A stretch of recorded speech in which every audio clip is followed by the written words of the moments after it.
Hello everyone, welcome to our channel. जैसा कि आप सब लोगों ने देखा होगा थंबनेल में, आज हम सीखेंगे डेटा टाइप के बारे में, जिसके अंदर हम लोग सीखेंगे flash fill, text to column, remove duplicate कैसे यूज किया जाएगा। जी हाँ, सो बेसिकली ये जो पार्ट होने वाला है, ये जो पार्ट है बेसिकली ये है आपका एडवांस एक्सेल का पार्ट, जो कि बेसिक एक्सेल में बिल्कुल भी नहीं किया जाएगा।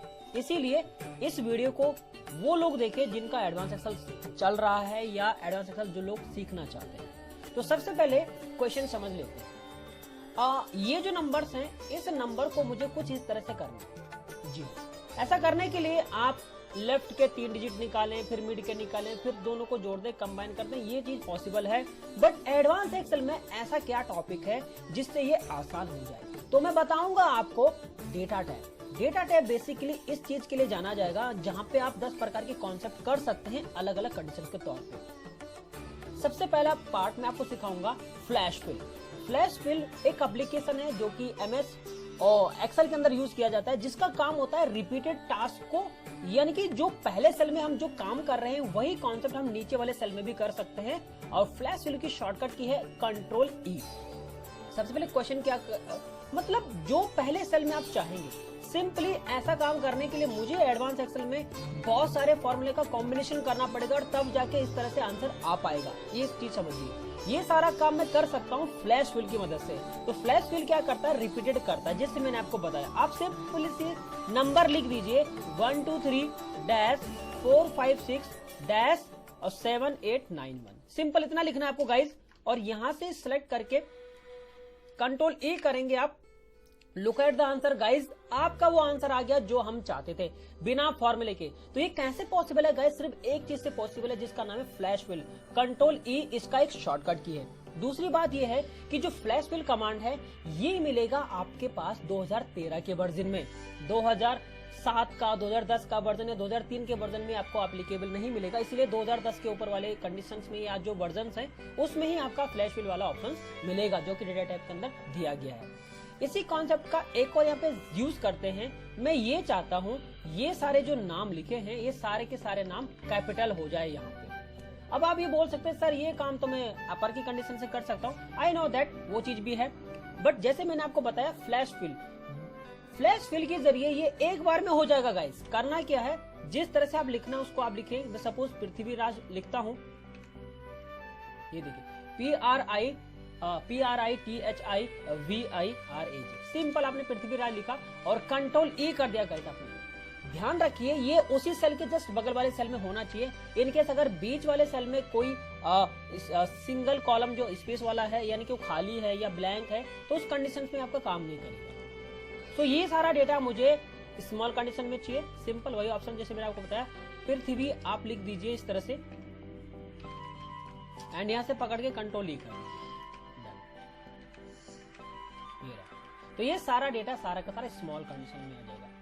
अब इस चीज का ऐसा यूज किया जाएगा टू गेट फर्स्ट 3 डिजिट्स। मैं ये चाहता हूं कि बिना फॉर्मूले यूज किए मैं शुरुआत के 3 डिजिट निकालना चाहता हूं। इस काम के लिए बेसिक ऑप्शन है कि आप इसका यूज करेंगे लेफ्ट कंडीशंस का। आई नो दैट, वो भी है। बट बिना फॉर्मूले के अगर आपको करना है तो सिंपली आपको लिखना है PRI और टाइप कर दीजिए और कंट्रोल E कर दीजिए। तो ये सारे नाम आपके अलग हो जाएंगे। तो बेसिकली ये क्या कर रहा है, जो पहले सेल में हमने जो यूज किया है वही चीज रिपीट कर रहा है और अगले अगले सेल में यूज करता रहेगा। ज्यादातर यहाँ पे या तो ये तो डेटा को निकालने के लिए हम यूज करेंगे, पहला कॉन्सेप्ट ये है। या तो डेटा को जोड़ सकते हैं, या तो डेटा में आप कॉन्सेप्ट वाइज इसको अपर लोअर की कंडीशंस में यूज कर सकते हैं। तो इसके मैंने आपको यहाँ पे एक तो अपर लोअर प्रॉपर भी यूज कर सकते हैं, एंड आपका ये कॉन्सेप्ट भी मैंने बताया। करीबन 5 to 6 कंडीशंस में आपका फ्लैश फिल कमांड यूज किया जाएगा। सो गाइज, नेक्स्ट कॉन्सेप्ट है आपका text to column. Text to column का मीनिंग क्या है? एक्चुअली टेक्स्ट टू कॉलम हम यूज करते हैं डेटा को सेपरेट करने के लिए, सेग्रीगेट करने के लिए। जैसे सपोज ये डेटा है, ये इस प्रकार के डेटा को मुझे first, middle and last condition में चाहिए कि फर्स्ट इधर आए, मिडिल इधर आए, लास्ट इधर आए। तो उस कंडीशंस में आपका यूज किया जाएगा। सपोज शालिनी मेहता ऐसे लिखा है, साइनी कुमारी मेहता, कुछ भी ऐसा समझ लेते हैं जिसमें 3 नाम लिखे हुए हैं, राइट। अब आपके पास वो डेटा अवेलेबल है जिसमें फर्स्ट भी है, मिडिल भी है, लास्ट भी है, जिसमें तीनों भी अवेलेबल है। मैं ये चाहता हूँ ये सारे नाम अलग अलग हो जाए विदाउट फॉर्मूले वाला पार्ट जरूर है। आपने जो देखा होगा हमारे वीडियो में लेफ्ट फाइंड के साथ बहुत सारे कॉन्सेप्ट हमने आपको बताए होंगे। बिना उसके करने के लिए गाइस टेक्स्ट टू कॉलम आपको यूज किया जाएगा। आप सिंपली टेक्स्ट टू कॉलम का यूज करें, यानी कि डेटा को सेग्रीगेट करने के लिए, अलग अलग करने के लिए। शॉर्टकट की है Alt-A-E, इसका यहाँ पे आप क्लिक कर दीजिए। जब टेक्स्ट कॉलम पे क्लिक करेंगे तो एक ऑप्शन मिलेगा आपको डिलिमिटेड का, यानी कि डेटा के अंदर आप अपनी अपनी कंडीशंस में यूज करना चाहेंगे कोई कॉमन कंडीशंस के बेस पे। आप इसको नेक्स्ट करेंगे। यहाँ पे वो कॉमन चीज क्या है गाइस आपके डेटा में, यानी कि जिस डेटा को आप अलग अलग करना चाहते हैं किसी एक कंडीशंस के बेस पे, उनमें कॉमन चीज क्या है।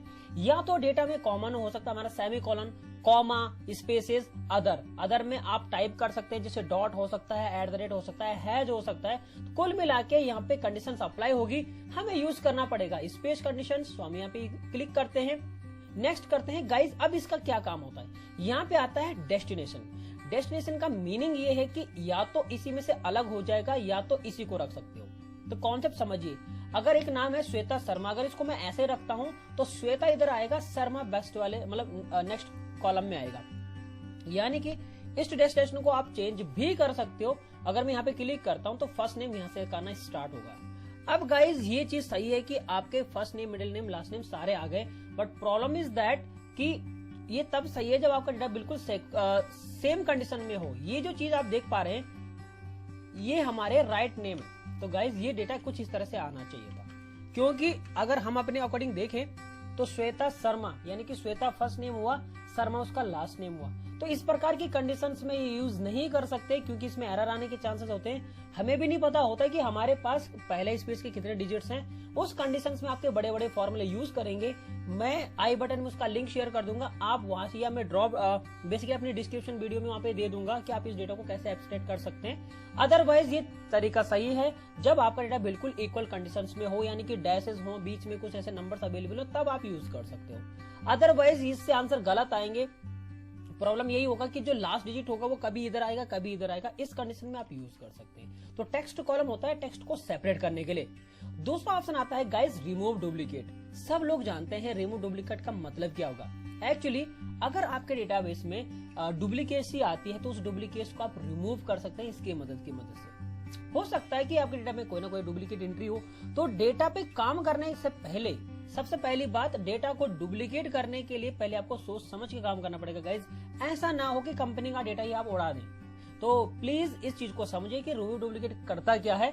रिमूव डुप्लीकेट करता है डेटा को डिलीट, जो एंट्रीज डुप्लीकेट है आप इसको सिलेक्ट करें। मेरे पास एक कॉमन डेटा है, नाम है, ईमेल आईडी है, सेल्स है, जेंडर है, और आपके पास यहाँ पे सिटी मेंशन कर रखी है, यानी कि वो डेटा इस सिटी के अंतर्गत आता है। सबसे पहले डेटा पे क्लिक करेंगे, रिमूव डुप्लीकेट। आपने ये कहा यहाँ पे गाइज, यहाँ पे इस चीज को समझिए, to delete duplicate value select one और more column that contains duplicate.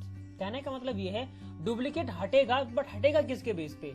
यहाँ पे सारी हेडिंग्स आपके पास टिक ऑप्शन मतलब टिक कर रखा है। दैट मीन्स ये है कि आपके पास वो डेटा हट जाए जो बिल्कुल, जिसका नाम भी सेम है, जिसका ईमेल आईडी भी सेम है, जिसका सेल्स भी सेम है, जेंडर भी सेम है, या सिटी भी सेम से। तो ऐसा कोई डेटा आपको बिल्कुल भी नहीं मिलेगा। आप इसको जस्ट ओके क्लिक करेंगे, कोई नहीं मिलेगा आपको गाइस, क्योंकि है ही नहीं। तो सिंपली आपको रिमूव डुप्लीकेट पे क्लिक करना होगा।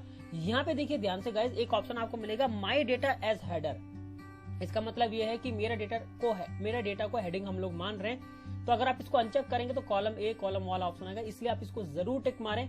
ऐसा कोई एंट्री नहीं है जो बिल्कुल डिट्टो लिखी हो, जिसका नेम भी है डुप्लीकेट, यानी कि पृथ्वीराज का डेटा ही एज इट इज नीचे लिखा हो। अगर हो सकता हो तो आप सेलेक्ट करें, अदरवाइज आप इन सबको अनसेलेक्ट करेंगे and you can click one condition. जैसे मैंने कहा कि मेरा डेटा डुप्लीकेट हो जाए सिटी के बेसिस पे, तो हो सकता है कि मेरे पास सिटी बहुत सारी बार हो। सपोज सूरत देखेंगे यहाँ भी है और यहाँ भी है, ये डेटा आपका डिलीट हो जाएगा अगर आप इस पे ओके क्लिक करते हैं। Look at the answer guys, आपके पास 3 डुप्लीकेट थे, वो सारे के सारे आपके हट चुके हैं। तो बेसिकली रिमूव डुप्लीकेट क्या करता है, डुप्लीकेट डेटा को रिमूव करता है। या तो इसके सारे एंट्रीज सेम चीज लग सकती है, या तो उनमें से कोई एक के बेस पे, जिसके बेस पे आप डुप्लीकेट हटाना चाहेंगे।